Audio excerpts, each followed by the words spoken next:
Hello friends देखंतु आज आम पाखे ये गोटे एसीसी फैन अच्छी। तो ये सीलिंग फैन रो प्रॉब्लम कौन हो ना कस्टमर कह कथा ये साउंड हो किंतु फास्ट जिते मुझे पूरा हाथ में घुराऊँ ये भल बुलूँ किंतु जो मुझे लाइन दूसरी तादे साउंड हो देखो। तो देखो जिते मुझे सप्लाई देली तो ये कमी बाडे हो देखो देखो जो सप्लाई मुझे अफ करदेवी पूरा केम स्मूथ बुल कि साउंड ना देखो। तो ये जो खरा सीजन रे प्राय समस्त लोकंकर बहुत समय ये फल्ट आसी थाए। प्रत्येक सिलिंग फैन रे ए फल्ट आसी थाए। ए फल्ट कहार एवं ए फल्ट को आपण केमिति ठीक करिवे तो से विषय रे आज आपन को मो वीडियो रे कहबी एवं ए फल्ट केमिति हुए से विषय रे आपन को जणैबी। तो वीडियो को कंप्लीट देखंतु। जदि आपण हम चैनल रे नुआ तबे तो चैनल को निश्चय सब्सक्राइब करिवे। तो देखो जितेबाला भी आप कनेक्शन खोलिए तो से कनेक्शन को मार्क करेंगे। ये जो तीन टा कनेक्शन आप देखिले गोटे रेड गोटे येलो गोटे ब्लू तो आदि गोटे कॉमन थाए गोटे रनिंग थाए गोटे स्टार्टिंग थाए। जदि ये कॉमन कौन रनिंग कौन स्टार्टिंग कौन जानी ना तो आप कमेंट करूँ मुझे आपन को निश्चय बुझेदेवी। तापर मुझे ये तीन टा नट को एबे खोली दौजी। तो ये तीन टा नट को खोली सारा पर आपन को देखेबी जे भीतर खोलिकी तो आधार फल्ट कौन है एवं ए फल्ट को किपर ठीक करा जाय परिबो। तो फैन केमिति खोला जाए तो ए फैन रो तीन टा नट को फास्ट खोली दियंतु। खोल देकी फैन को उल्टा एमती उल्टा आस्ते आस्ते बाड़ेबे। आस्ते आस्ते बाड़ेले तो ये पछकू खोली जीवो।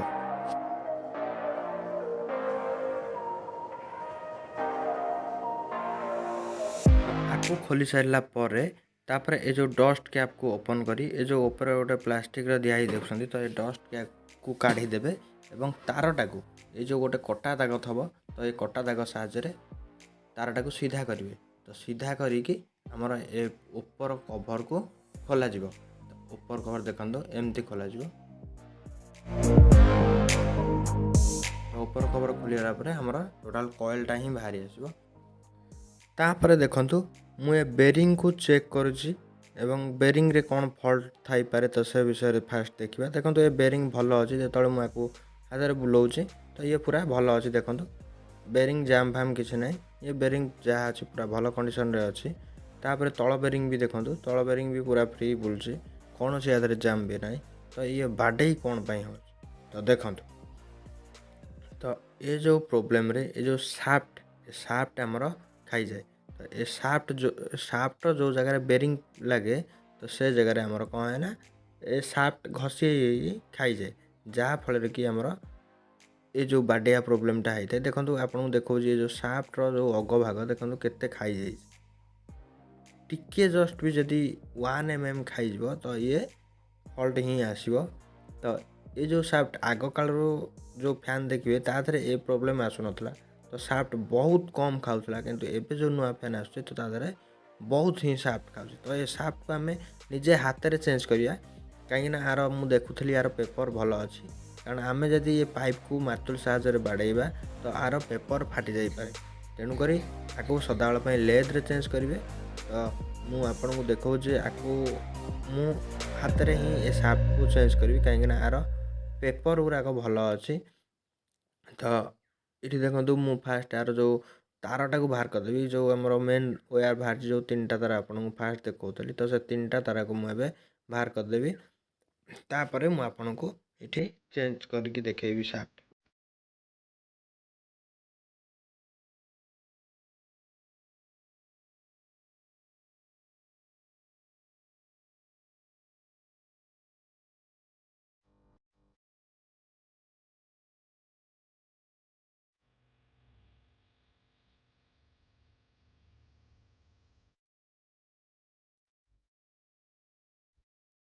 तो ये देखो ये आम साफ्ट खाइले ये जो फल्ट है तो ये केमी है। तो ये फास्ट रिंग की देखो रोटर को तो ये रोटर देखो चारिकर रंग लगी तो ये साइड देखो रंग लगे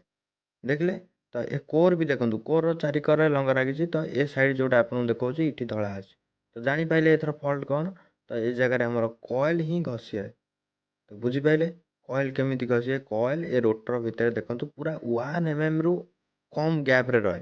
है। ତ ଯଦି ଆମର ବେରିଂ ସାଇଡ଼୍ ଟିକେ ଖାଇଗଲା ଭିତର ପଏଣ୍ଟଟା ତ ସେ ଜାଗାରେ କ'ଣ ହୁଏ ନା ସାଇଡ଼୍ ହେଇଯିବ ନା ନାହିଁ ଆପଣ ଠିକ୍ସେ ମାର୍କ କରନ୍ତୁ ତ ସାଇଡ଼୍ ହେଇଯିବ ଟିକେ ଯାହା ବି ହେଲେ ତ ସେଇ ସାଇଡ଼୍ ଅନୁସାରେ ତ ଏ କୋର୍ ଆମର ରୋଟର ସାହାଯ୍ୟରେ ଘଷିବେ ତେଣୁକରି ଆମର ଏ ଜାଗାରେ ଏ ସାଫ୍ଟ ବାଡ଼େଇ ହୁଏ ଦେଖିବେ ଆପଣଙ୍କର ଯେଉଁ ଫ୍ୟାନ୍ ହାତରେ ବୁଲେଇ ଦେବେ କ'ଣ ହେଉଥିବ ହାତରେ ବୁଲେଇଲେ ଆପଣଙ୍କର ଫ୍ରି ବୁଲୁଥିବ କିନ୍ତୁ ଲାଇନ୍ ଦେଲେ ଦେଖିବେ ଜାମ୍ ହେଉଥିବ ବା ବାଡ଼େଇ ହେଉଥିବ ତ ସେ ଜାଗାରେ ଏଇ ପ୍ରୋବ୍ଲେମ୍ ହିଁ ଆପଣଙ୍କର ହୁଏ ଦେଖନ୍ତୁ ମୁଁ ଏବେ ଆପଣଙ୍କୁ ସାଫ୍ଟ ଚେଞ୍ଜ କରିକି ଦେଖାଉଛି ଏଇ ପାଇପ୍ ସାହାଯ୍ୟରେ ତ ଆପଣଙ୍କୁ ଏମିତିଆ ଗୋଟେ ପାଇପ୍ ନେବାକୁ ପଡ଼ିବ ଏବଂ ସାଫ୍ଟଟା ଯେଉଁ ପଟିଆ ବାହାରିବ ତ ସେଇ ପଟିଆ ହିଁ ଆପଣ ତାକୁ ରଖିବେ ଏବଂ କଏଲ୍ ଉପରେ ଧ୍ୟାନ ଦେବେ ଯେମିତି କଏଲ୍ ଉପରେ କୌଣସି ଆଞ୍ଚ ନ ଆସେ ବା ସେ ସମୟରେ ଆପଣ କଏଲ୍ ଉପରେ ଯଦି ଗୋଟେ ମାଡ଼ ବାଜିବ ତ କଏଲ୍ ହିଁ ନଷ୍ଟ ହେଇଯିବ ତ ସେଇୟାକୁ ଧ୍ୟାନରେ ରଖି ଆପଣ ମାର୍ତୁଲ ସାହାଯ୍ୟରେ ବାଡ଼େଇଲେ ତ ଏ ସାଫ୍ଟ ଆମର ଗଳି ପଡ଼ିବ ଦେଖନ୍ତୁ ହେଲା ତ ସାଫ୍ଟ ଗଳି ପଡ଼ିବ ଦେଖନ୍ତୁ ଏଇଠି କିନ୍ତୁ ପେପର୍ ଝଡ଼ିନି ପେପର୍ ଝଡ଼ିବା ମାନେ କ'ଣ ମୁଁ କହୁଛି ଯେଉଁ ତାର ଗୁରା ହେଇଛି ତାର ଭିତରେ ଯେଉଁ ପେପର୍ ଦିଆହେଇଛି ତ ଦେଖିଲେ ଏଇଠି ସାଫ୍ଟ କେମିତି ଖାଇଛି ଆପଣଙ୍କୁ ମୁଁ ଦେଖାଉଥିଲି ତ ଏବେ ଦେଖନ୍ତୁ ମୁଁ ଏଇଠି ଗୋଟେ ନୂଆ ସାଫ୍ଟ ବସାଇବି ତ ଏ ସାଫ୍ଟ କିଛି ନାହିଁ ଆପଣ ଯେମିତି ହିଁ ଖୋଲିଥିଲେ ତ ତା ଅପୋଜିଟ୍ ସାଇଡ଼୍ରେ ବାଡ଼େଇବେ ଦେଖନ୍ତୁ ଯେଉଁ ସିଧାରେ ଆପଣଙ୍କର ତାର ବାହାରିଥିବ ତ ସେଇ ସିଧାରେ ତାର କଣାଟାକୁ ରଖିବେ କାରଣ ତାରଟା ସେଇପଟ ଉପରକୁ ବାହାରିବ ତ ସେଇ ପଏଣ୍ଟରେ ରଖିକି ଆପଣ ମାର୍ତୁଲ ସାହାଯ୍ୟରେ ବାଡ଼େଇଲେ ଆପଣଙ୍କର ଏ ସାଫ୍ଟ ପୁରା ସହଜରେ ବସିଯିବ ବଙ୍କା କେହି ବାଡ଼େଇବେନି ବଙ୍କା ରଖିଲେ ଆପଣଙ୍କର ଅସୁବିଧା ହେବ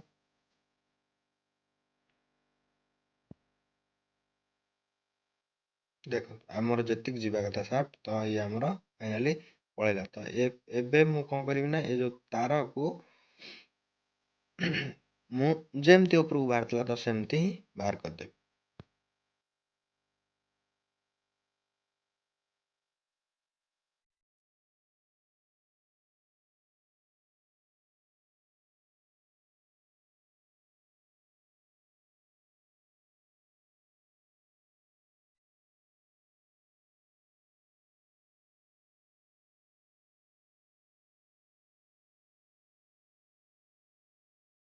ତ ତାପରେ ଦେଖନ୍ତୁ ଏଠି ଗୋଟେ ମୁଁ ଏ ଯେଉଁ ତାର ଗଲା ତା ତଳେ ଗୋଟେ ପେପର୍ ଦେଇଦେବି ତ ଏ ପେପର୍ କାହିଁକି ଦେଲି କାରଣ ଫ୍ୟାନ୍ ଯେତେବେଳେ ଚାଲେ ଏ କଏଲ୍ ତାତେ ତ ଓରିଜିନାଲ୍ କଏଲ୍ରେ ଦେଖିବେ ସବୁଥିରେ ଯେତେବେଳେ କଏଲ୍ ଉପରେ ତାର ଯାଇଥିବ ତ ତା ଉପରେ ଗୋଟେ ପେପର୍ ଦିଆହେଇଥିବ ତ ପେପର୍ ଦେଇ ସାରିଲା ପରେ ମୁଁ ଏଠି କଏଲ୍କୁ ଚେକ୍ କରିଦେବି ଯେ ଆମର କଏଲ୍ ଠିକ୍ ଅଛି କି ନାହିଁ ତ ଦେଖନ୍ତୁ ଏଇଠି ଗୋଟାଏ ଦେଖାଉଛି କିନ୍ତୁ ରନିଂ ପଏଣ୍ଟଟା ଦେଖାଉନି ଆମର ଏ ରନିଂ ତାରଟା ପ୍ରାୟ ଆମର ଏ ଯେଉଁ ଟଣାଟଣିରେ ଛିଣ୍ଡିଗଲା ତ ଏ ଜାଗାରେ ଦେଖନ୍ତୁ ଏ ତାରଟା ଛିଣ୍ଡି ଯାଇଛି ମୁଁ ଏ ଜାଗାରେ ରନିଂ ପଏଣ୍ଟରେ ୟାକୁ ସୋଲ୍ଡିଂ ମାରିଦେଉଛି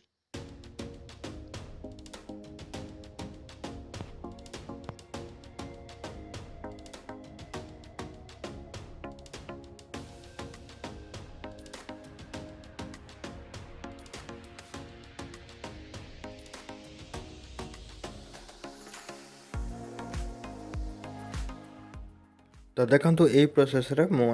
ରନିଂ ପଏଣ୍ଟଟାକୁ ସୋଲ୍ଡିଂ ମାରିଦେଲି ଏବଂ ତା ଉପରେ ଏବେ ଟିକେ ମଧ୍ୟ କଏଲ୍ ଉପରେ ବାର୍ନିସ୍ ଦେଇଦେବି ତ ବାର୍ନିସ୍ ଦେଲେ କଏଲ୍ର ଆମର ଯେଉଁ ଏଫିସିଏନ୍ସିଟା ତ ସେଇଟା ଆମର ବଢ଼ିଯିବ ତ ଦେଖନ୍ତୁ ଏବେ ଆମର କଏଲ୍ ସବୁ ଠିକ୍ ଦେଖେଇଲା ତ ଏବେ ଚାଲନ୍ତୁ ଆମେ ୟାକୁ ଆହୁରି ଗୋଟେ ପ୍ରୋବ୍ଲେମ୍ ଅଛି ତ ଯଦି ଆପଣ ସାଫ୍ଟ ଚେଞ୍ଜ କରିବେ ତା ସହିତ ଏ ବେରିଂକୁ ମଧ୍ୟ ଚେଞ୍ଜ କରିବାକୁ ପଡ଼ିବ କାହିଁକି ନା ଦେଖନ୍ତୁ ଯେତେବେଳେ ବି ମୁଁ ଏଠି ଏ ବେରିଂ ଉପରେ ଦେଉଛି ତ ବେରିଂ ଭିତରେ କେମିତି ଗଳ ଗଳ ହେଉଛି ତାମାନେ ଆମର ଏ ବେରିଂରେ ଟିକେ ଟାଇଟ୍ରେ ଯିବା କଥା ଦେଖନ୍ତୁ ଏଠି ଗୋଟେ ନୂଆ ବେରିଂ ଯେଉଁ ଲଗାଉଛି ଟିକେ ଇଏ ଯେତିକି ଟାଇଟ୍ରେ ଟିକେ ରହୁଛି ତ ଏ ଯେଉଁ ପଛରେ ପୂର୍ବରୁ ଯେଉଁ ବେରିଂରେ ବସିଥିଲା ତ ଏ ବେରିଂରେ ଗଳଗଳ ହେଉଛି କାହିଁକିନା ଯେତେବେଳେ ଆମର ସାଫ୍ଟ ଘୁରି ହେଇଛି ତା ସହିତ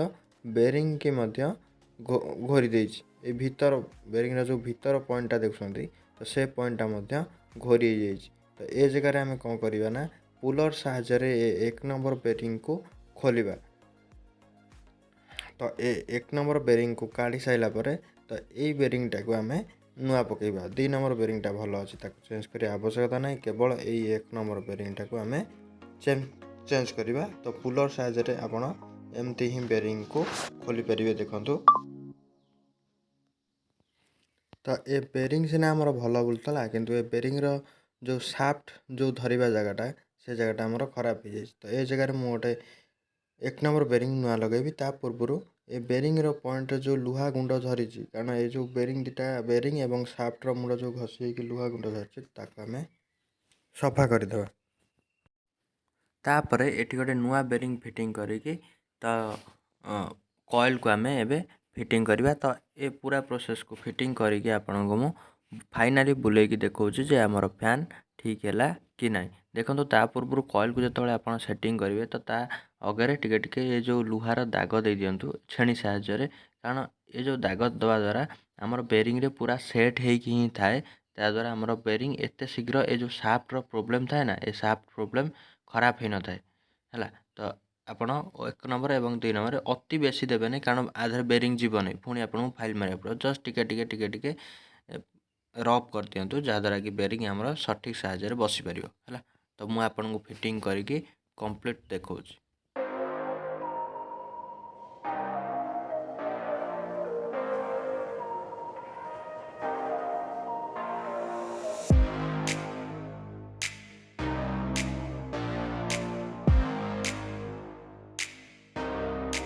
तापर तार कैपेसिटर को कनेक्शन करेंगे जमती जो जहाँ कनेक्शन था तो से हिसाब से कनेक्शन करेंगे। तो या कनेक्शन कर सारी फाइनाली या बुलेकी आपको देखौछि।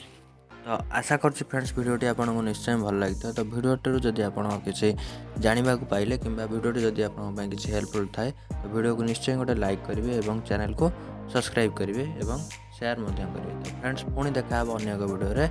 धन्यवाद। जदि आप कौन इलेक्ट्रिकल विषय जानवा चाहते तो आप कमेंट विषय कमेंट रे जन पारे।